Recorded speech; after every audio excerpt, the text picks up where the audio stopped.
This happened when I was 17 years old. I would go to the gym 3 to 4 times a week and ride the bush home. It was a Sunday, and I had just missed my bus, so I had to wait longer for another one.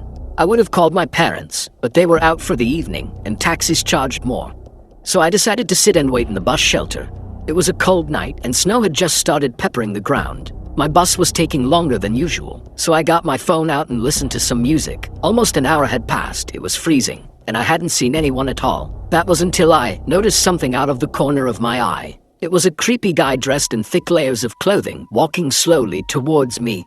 I knew staring at him would draw more attention, so I just focused on my phone. He sat down at the other end of the shelter and just stared at me. There was something off about him.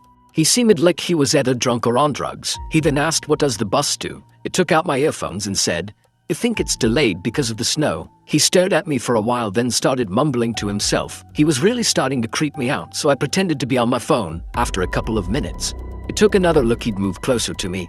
I looked away for a second, then heard the sound of him sliding even closer. I turned to him and said, "You okay there?"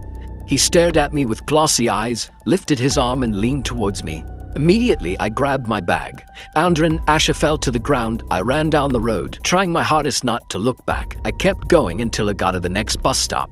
I turned around to check to see if he was there. He was gone, so I went to sit down, feeling relieved. I rested my head on the back of the glass and waited for the bus. I jolted and turned around to see the same guy staring at me through the glass. "What the hell is wrong with you?" Then he started walking around the shelter towards me.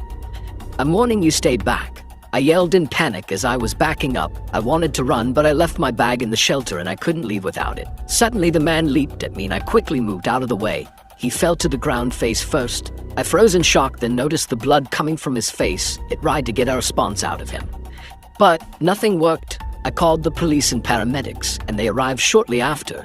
I told them what had happened, and they told me that the guy was on prescription drugs. They found a photo in his wallet of him and his son. The boy looked just like me, so assumed they thought I was him. I later learned that